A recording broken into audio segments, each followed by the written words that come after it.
Bank साथियों, जैसे कि आपको ध्यान है कि आजकल बैंकों के प्राइवेटाइजेशन का मुद्दा बहुत ही उलझा हुआ है, बहुत ही गर्मजोशी के साथ गवर्नमेंट की तरफ से इसको फोर्स किया जा रहा है। और गवर्नमेंट की तरफ से ये कोशिश की जा रही है कि बैंकों को निजीकरण का जो इन्होंने ऐलान किया था बजट के भाषण के दौरान हमारे फाइनेंस मिनिस्टर ने, इसको जल्दी से जल्दी अंजाम तक पहुँचाया जाए। इसी के ऊपर दोस्तों आज की वीडियो में हम बात करेंगे इसी मुद्दे के ऊपर। एक मिंट न्यूज़पेपर है livemint.com, ऑनलाइन ई पेपर चलता है। इसकी खबर के हवाले से डिस्कस करेंगे कि निजीकरण के ऊपर गवर्नमेंट का क्या विचार है और इसी के ऊपर जो बैंकों की कर्मचारियों की यूनियंस हैं उनका क्या रुख है। तो चलिए शुरू करते हैं आज की वीडियो। आज अगर आप हमारे चैनल पे फर्स्ट टाइम आए हैं तो हमारे चैनल को सब्सक्राइब करना मत भूलिएगा और साथ ही प्रेस दी बेल आइकन। दोस्तों, जिस खबर की मैं आज बात कर रहा हूँ वो खबर है मिंट न्यूज़पेपर के हवाले से। इसमें government defer sale of 2 public sector banks to next year, कि गवर्नमेंट ने जो पब्लिक सेक्टर बैंकों को बेचने की तैयारी की हुई थी उसको अगले साल के लिए टाल सकते हैं, क्योंकि 2 पब्लिक सेक्टर बैंकों को बेचने के लिए गवर्नमेंट को नेक्स्ट ईयर का प्लान इसलिए करना पड़ा क्योंकि इसके लिए पार्लियामेंट से अभी उनको जो कानून में बदलाव करने हैं, सुधार करने हैं प्राइवेटाइजेशन के लिए, उसकी अभी परमिशन लेनी बाकी है। गवर्नमेंट के द्वारा निजीकरण करना किसी बैंक का उसके मर्जर करने से कहीं ज़्यादा मुश्किल है और ये टाइम लैप्स काफ़ी लंबे समय की बात होती है। ऐसा नहीं कि आज गवर्नमेंट ने कोई नोटिफिकेशन जारी किया और कल परसों बैंकों को निजीकरण में चेंज कर दिया, निजीकरण कर दिया उन बैंकों का। दोस्तों, जैसे कि मर्जर एक आसान प्रोसेस है instead of A privatisation. Privatisation के ऊपर गवर्नमेंट को पहले जो रिक्वायर्ड्स लॉ होते हैं बैंकिंग के उनमें सुधार करना होता है, उनके मॉडिफिकेशन करनी होती है। उसके ऊपर बाद में फाइनेंस मिनिस्टर अभी तक बिक्री के लिए सांसदों से मजदूरी लेने के तौर तरीक़ों के अंतिम रूप नहीं दिया है, जिसके लिए इस साल की प्रक्रिया में ये सारी प्रक्रिया 2021 में पूरे होने वाली नहीं है, क्योंकि इस साल में बहुत ही कम समय बचा है।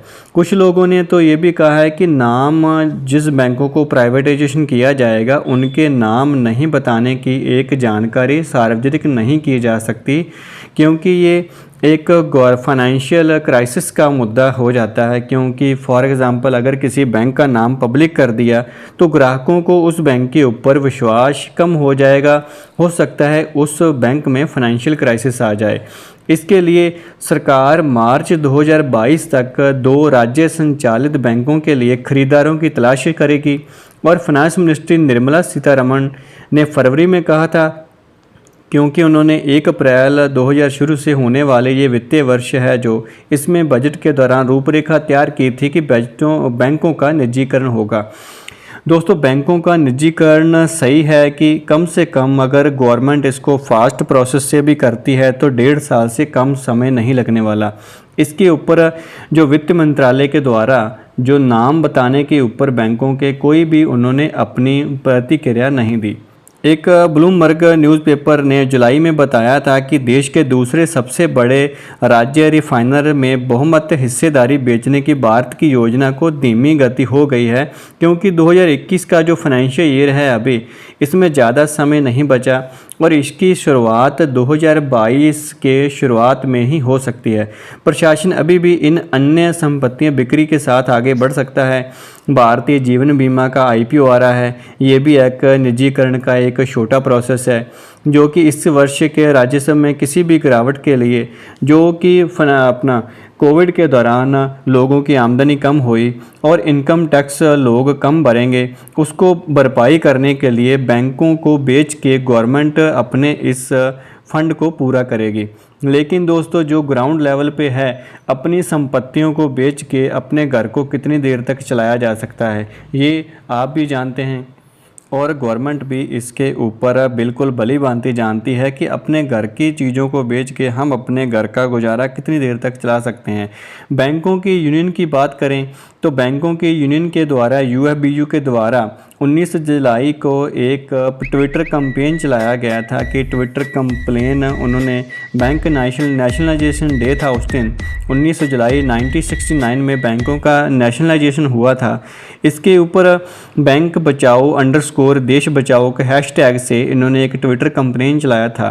दोस्तों, सोशल मीडिया एक बहुत ही आसान तरीका है अपनी बात को गवर्नमेंट की तरफ लोगों के तक पहुंचाने का, लेकिन अगर हम पूरी तरह ही सोशल मीडिया के ऊपर डिपेंड हो जाएं और ग्राउंड लेवल पे कोई काम ना करें तो इससे अपने बैंकों के निजीकरण को नहीं बचाया जा सकता।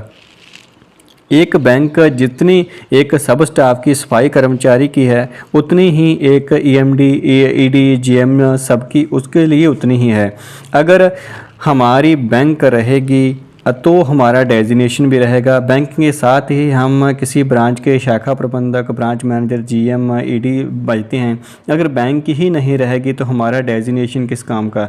इसी के ऊपर बात करें क्योंकि यूनियंस ने यूएफबीयू की तरफ से 9 यूनियन के साथ एक सर्कुलर जारी किया था।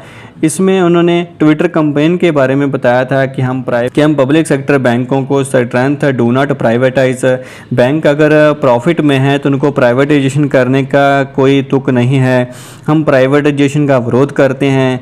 Are private bank more efficient, अगर ज़्यादा हैं तो why so many private bank को collapsed in the past. Private companies are the major NPAs, why hand over our banks to them. बैंकों का जो प्राइवेट कंपनियां ज़्यादा एनपीए बड़े बड़े लोन है किए हैं, जो कॉरपोरेटर को लोन किए हैं, वो लोन ज़्यादातर एनपीए में कन्वर्ट हो चुके हैं। बैंकों की यूनियंस के द्वारा फाइनेंस मिनिस्ट्री से, गवर्नमेंट से कोई मीटिंग्स ग्राउंड लेवल पे क्यों नहीं की जा रही। सिर्फ हम सोशल मीडिया के ऊपर डिपेंड हो जाएं और ना ही कोई स्ट्राइक, ना कोई strike call, indefinite strike call.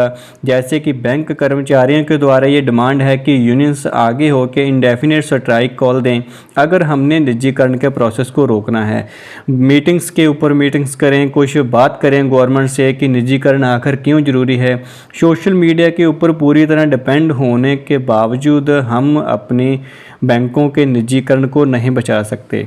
दोस्तों, आपका इसके बारे में क्या विचार है? अपने कमेंट्स अपने इस वीडियो के नीचे दिए गए कमेंट सेक्शन में ज़रूर बताइएगा और बने रहिए हमारे चैनल के साथ फॉर द फ्यूचर ऐसी ही इंफॉर्मेशंस वीडियो के लिए।